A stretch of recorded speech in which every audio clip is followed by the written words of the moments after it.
हमें ये चीज़ तो क्लियर हो गया कि अब संविधान सभा के सदस्यों का चुनाव तो हो गया है। अब उनका क्या काम है? उनका काम है संविधान बनाना, संविधान को निर्माण करना। अब कैसे ये बैठक होती हैं, बैठकों में क्या क्या कार्रवाई होती हैं, क्या क्या प्रोविज़न होते हैं, उसको हम लोग जानने का प्रयास करेंगे। ठीक है, चलिए।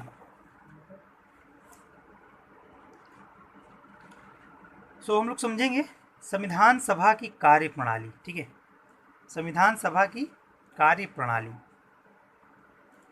ये इम्पॉर्टेंट है, यहाँ सवाल हर एग्ज़ाम में आते हैं बच्चों।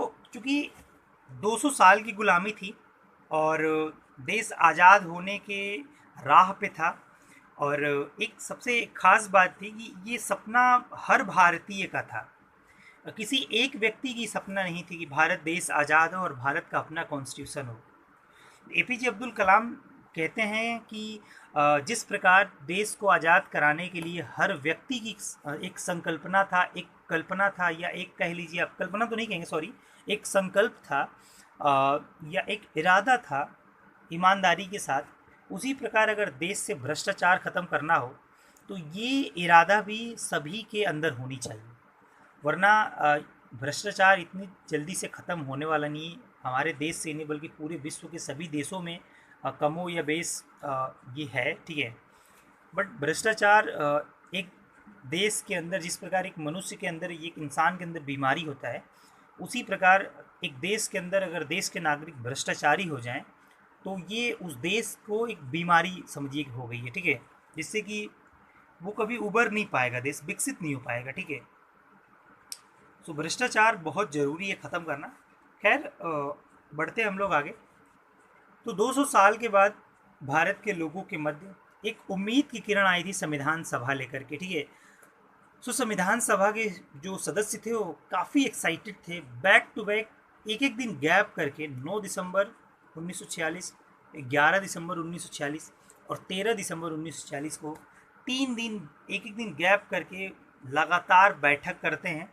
और आइए देखने का प्रयास करते हैं कि एक एक बैठक में क्या क्या होता है। ठीक है, बच्चों, प्रथम बैठक होती है 9 दिसंबर 1946 को, याद रखेंगे आप। ये जितनी चीज़ मैं अंडरलाइन कर रहा हूँ ना, ये एग्ज़ाम में आने वाले क्वेश्चन है। मैंने स्लाइड में उतनी ही चीज़ों को ऐड कर रखा है जितना कि मैं सही से एक्सप्लेन कर सकूँ। और बच्चों, ये सिर्फ एग्ज़ाम में आने वाले पॉइंट्स हैं। ठीक है, और आपको इतना वीडियो लेक्चर देखना है, नोट्स बनाना है, और आपको पीडीएफ में मिलेंगे। एक दो बार रिवाइज़ करिए, एक भी क्वेश्चन आपको इस चैप्टर से गलत नहीं होगा, ये मेरी गारंटी है।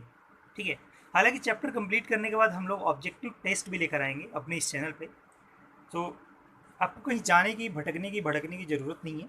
आप जुड़े रहिए हमारे इस चैनल के साथ। ठीक है, चलिए देखते हैं कि प्रथम बैठक में क्या होता है।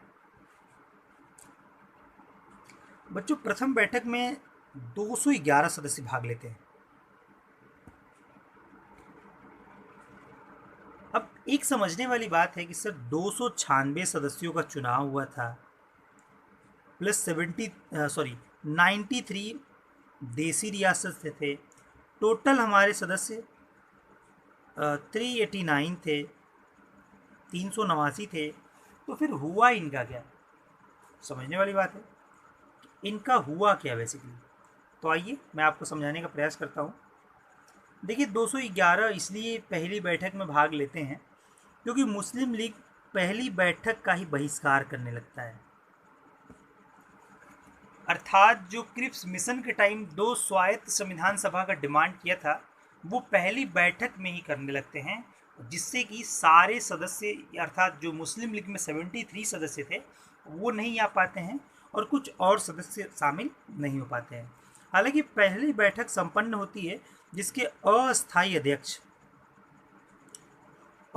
अध्यक्ष डॉक्टर सच्चिदानंद सिन्हा को बनाया जाता है। क्योंकि डॉक्टर सच्चिदानंद सिन्हा जी को अस्थायी अध्यक्ष इसीलिए बनाया जाता है कि फ्रांस में एक प्रैक्टिस है, फ्रांस में, यूरोपियन देश फ्रांस जिसकी राजधानी पेरिस है, वहाँ एक प्रैक्टिस है कि जब भी कोई नीति का, या जहाँ पे कई लोगों का एक संगठन होगा जिसमें अगर नेतृत्वकर्ता की बात किया जाएगा, लीडर की बात किया जाएगा, तो जो सबसे सीनियर सिटीज़न होगा, सबसे जो अधिक उम्र का व्यक्ति होगा, वृद्ध व्यक्ति होगा, उसे हम लोग उस संगठन के, उस समिति के लीडर बनाएंगे। ये फ्रांस की एक परंपरा थी, एक प्रैक्टिस थी, वहीं से इस चीज़ को उठाया गया था। और डॉक्टर सच्चिदानंद सिन्हा संविधान सभा के सबसे वरिष्ठ थे, ठीक है, इसीलिए इनको संविधान सभा का अस्थायी अध्यक्ष बनाया गया। बच्चों ये याद रखेंगे, सवाल एग्जाम में आता है कि इनमें से कौन संविधान सभा के अस्थायी अध्यक्ष हैं या अस्थायी अध्यक्ष हैं, ठीक है ना। तो इनसे सवाल बनता है, आप इस बात का ध्यान रखेंगे, ठीक है। ठीक है, दूसरी बैठक होती है 11 दिसंबर 1946 को, एक ही दिन बाद। ये संविधान बनाने की एक्साइटमेंट है। भारत के लोग 200 साल अंग्रेजों की गुलामी करते हैं, अर्थात गुलाम होते हैं, और आ, हम और आप बहुत खुशनसीब है कि हम लोग आज़ाद देश में पैदा हुए हैं। और ये हमारे पूर्वजों का कमाल है, हम लोगों के पूर्वजों का कमाल है, जिन्होंने अपने सीने पे गोली खाकर अंग्रेज़ों से दो दो हाथ करके अपने देश को आज़ाद कराया था, ठीक है। सो दूसरी बैठक 11 दिसंबर 1946 को होती है बच्चों, ये ध्यान रखेंगे। जिसके जो अस्थायी अध्यक्ष बनाए जाते हैं, अस्थायी अध्यक्ष डॉक्टर राजेंद्र प्रसाद, यही भारत के आगे चल के भारत के फर्स्ट प्रेसिडेंट ऑफ इंडिया। ये इमेज डॉक्टर सच्चिदानंद सिन्हा जी की है, जिसमें मैंने यहाँ बताया है अस्थायी अध्यक्ष, और ये हमारे first president of India, Bharat के पहले राष्ट्रपति डॉक्टर राजेंद्र प्रसाद संविधान सभा के अस्थायी अध्यक्ष बनाए जाते हैं, ठीक है। उपाध्यक्ष भी बनाए जाते हैं, जिसमें दो उपाध्यक्ष होते हैं, डॉक्टर HC मुखर्जी और VT कृष्णामाचारी। इनसे भी सवाल बच्चों पूछ लिए जाते हैं कि संविधान सभा के उपाध्यक्ष कौन कौन थे, ठीक है, डॉक्टर HC मुखर्जी और VT कृष्णामाचारी, ये आप ध्यान रखेंगे। सो पहली बैठक और दूसरी बैठक से आपको कौन कौन पॉइंट याद रखना है, ठीक है, और मैं एक बार हाईलाइट कर दे रहा हूँ फटाफट, ठीक है। सबसे पहला कि 9 दिसंबर 1946 को पहली बैठक होती है, 11 दिसंबर 1946 को दूसरी बैठक होती है। अस्थायी अध्यक्ष, अस्थायी अध्यक्ष डॉक्टर सच्चिदानंद सिन्हा, अस्थायी अध्यक्ष डॉक्टर राजेंद्र प्रसाद। किस बैठक का मुस्लिम लीग बहिष्कार करता है? तो पहली बैठक का, ये आप याद रखेंगे। पहली बैठक का मुस्लिम लीग के द्वारा बहिष्कार किया जाता है, ठीक है। चलिए बच्चों, नेक्स्ट स्लाइड की तरफ बढ़ते हैं और थोड़ा सा हम पानी पी लेते हैं।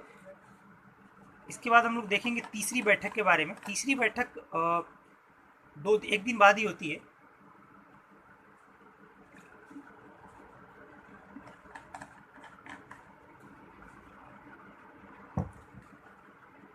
चलिए बच्चों, बात करते हैं तीसरी बैठक की।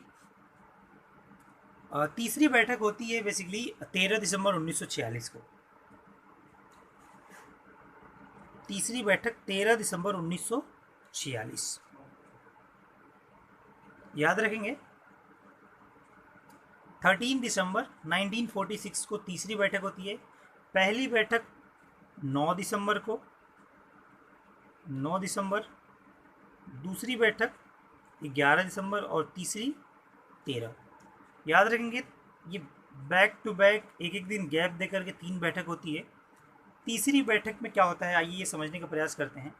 नेहरू जी, जो basically first prime minister of India, Bharat के पहले प्रधानमंत्री यही बनेंगे आगे चल के, नेहरू जी, ठीक है। नेहरू जी द्वारा संविधान सभा के समक्ष उद्देश्य प्रस्ताव पेश किया जाता है। उद्देश्य प्रस्ताव पेश किया जाता है बच्चों। ये संविधान की आत्मा की दर्जा दी जाएगी आगे चल के, ठीक है।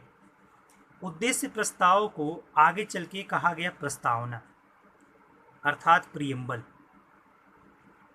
हालांकि एक चैप्टर हम लोग पढ़ेंगे, चैप्टर 3 पढ़ेंगे हम लोग, ठीक है, प्रियम्बल। सो प्रस्तावना, जो जैसे उद्देश्य प्रस्ताव नेहरू जी संविधान सभा के समक्ष पेश करते हैं, तो इसमें ये बात इंक्लूड रहता है कि भारत के संविधान का प्रकृति कैसा होगा, भारत के संविधान का बेसिकली नेचर क्या होगा, रूपरेखा क्या होगा, यही सारी चीज़ें संविधान सभा के समक्ष नेहरू जी एक ड्राफ्ट बनाकर पेश करते हैं, जिसे कहा जाता है उद्देश्य प्रस्ताव। तो ध्यान रखेंगे, 13 दिसंबर 1946 को तीसरी बैठक में नेहरू जी उद्देश्य प्रस्ताव पेश करते हैं और ये स्वीकार्य होता है 22 जनवरी 1947 को। इसे एडॉप्ट कर लिया जाता है, अर्थात मान लिया जाता है, और इसे ही आगे चल के कहा जाता है भारत की संविधान की प्रस्तावना। प्रस्तावना को सोल ऑफ द कॉन्स्टिट्यूशन, संविधान की आत्मा भी कहा जाता है। वो ऐसा क्यों, आगे क्लासेस में हम लोग सीखेंगे, ठीक है। सो यहाँ से हम लोग समझेंगे कि 13 दिसंबर को तीसरी बैठक होती है, नेहरू जी द्वारा उद्देश्य प्रस्ताव पेश किया जाता है, इसे ही आगे चल के हम लोग प्रस्तावना कहते हैं। और ये प्रस्तावना अर्थात उद्देश्य प्रस्ताव 22 जनवरी 1947 को संविधान सभा के द्वारा स्वीकार कर लिया जाता है। देखिए, उद्देश्य प्रस्ताव में मैं आपको बता देना चाहता हूँ कि नेहरू जी उसमें यही मेंशन किए थे कि भारत के संविधान का बेसिकली स्ट्रक्चर कैसा होगा, रूपरेखा कैसा होगा, संविधान में कैसे कैसे बात किया जाएगा, किसे लोगों के अधिकार होंगे, कैसे एक देश को डेमोक्रेटिक बनाया जाएगा। यही सब सारी चीज़ें पॉजिटिव चीज़ें थी संविधान के लिए, ठीक है।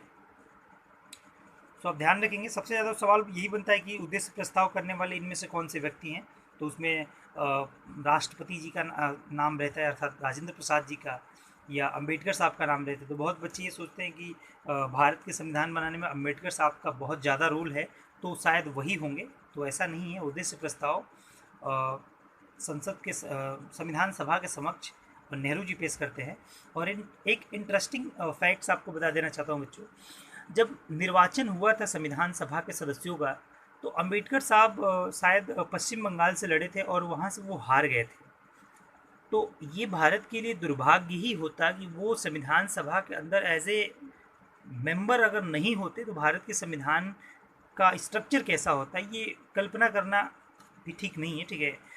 मुंबई के सीट से किसी व्यक्ति को हटा करके संविधान सभा का सदस्य अंबेडकर साहब को बनाया गया, जो संविधान के लिए एक अपने आप में भारत देश के लिए बहुत बड़ी उपलब्धि थी, ठीक है, जो हमें आज पता चलता है भारत के संविधान के खूबसूरती को देख करके, ठीक है। तो ध्यान रखेंगे, नेहरू जी उद्देश्य प्रस्ताव पेश करते हैं, ठीक है। चलिए अगले स्लाइड की तरफ बढ़ते हैं। अब देखिए, चूंकि ये हिस्ट्री का पार्ट है, बट इसमें हम लोग को समझना पड़ेगा, ठीक है। माउंट बेटन योजना 3 जून 1947 को आता है। माउंट बेटन योजना, बेसिकली माउंट बेटन योजना का नाम माउंट बेटन इसलिए पड़ा क्योंकि लॉर्ड माउंट बेटन के द्वारा ही लाया गया। उस समय ये भारत के वायसराय थे, लॉर्ड माउंट बेटन, ठीक है। और भारत पाकिस्तान की सीमा का विभाजन इस योजना के तहत किया गया, ठीक है। चूँकि 3 जून 1947 को आया, इसीलिए इसको 3 जून की योजना भी कहा जाता है। ध्यान रखेंगे आप, 3 जून की योजना किससे संबंधित है, तो भारत पाकिस्तान की सीमा के विभाजन से, ठीक है। यहाँ पे आप देख सकते हैं भारत और पाकिस्तान की सीमा का ये से विभाजन किया गया, और भारत और पाकिस्तान की सीमा को कहा जाता है रेड क्लिफ, क्योंकि सर रेड क्लिफ ने इस सीमा का विभाजन किया था।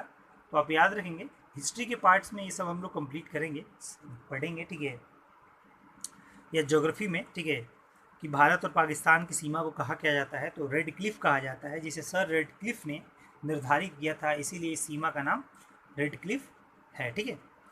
तो ध्यान रखेंगे, 3 जून की योजना इसे कहा जाता है, लॉर्ड माउंट बेटन के द्वारा लाया गया, जिसके तहत भारत और पाकिस्तान के सीमा का बंटवारा किया गया, ठीक है, विभाजन किया गया। संविधान सभा के 2 कार्य, बच्चों ये बड़ा इंटरेस्टिंग फैक्ट्स है, ठीक है, कि भारत के संविधान को बनाने के लिए संविधान सभा का गठन किया गया। ये तो क्लियर है, ये तो हम सभी जानते हैं कि संविधान बनाने के लिए संविधान सभा का गठन किया गया। बट जो इम्पॉर्टेंट बात ये है कि संविधान सभा संविधान बनाने के साथ साथ ऐसे एज ए पार्लियामेंट अर्थात विधायिका का भी काम कर रहा था। विधायिका अर्थात कानून लागू करना। क्योंकि देश में कानून बनाए जा रहे थे, इसका ये मतलब नहीं कि कानून थे ही नहीं। भारत शासन अधिनियम 1945 और भारतीय स्वतंत्रता अधिनियम 1947, ठीक है, इसके तहत जो भी प्रोविज़न थे, जो भी कानून थे, उसी को जो संविधान सभा है वो एज ए विधायिका काम कर रहा था, लेजिस्लेचर की तरह काम कर रहा था, और उसका काम था कानून लागू करना। एक दिन विधायिका की तरह काम करता था और एक दिन संविधान सभा की तरह कार्य करता था, ठीक है, जिसके अध्यक्ष थे गणेश वासुदेव मावलंकर, जीवी मावलंकर। और जब संविधान सभा विधायिका की तरह वर्क कर रहा था तो इसके हेड थे गणेश वासुदेव मावलंकर। और जब संविधान सभा संविधान बनाने के लिए कार्य कर रहा था तो अभी हमने पढ़ा जो सेकंड बैठक में हुआ था जिसके अध्यक्ष थे डॉक्टर राजेंद्र प्रसाद। तो आप ये ध्यान रखेंगे, संविधान सभा एक ही थी जब वो विधायिका की तरह काम कर रही थी तो उसके अध्यक्ष थे गणेश वासुदेव मावलंकर। और जब संविधान सभा संविधान सभा के रूप में कार्य कर रही थी तो वो समय अध्यक्ष थे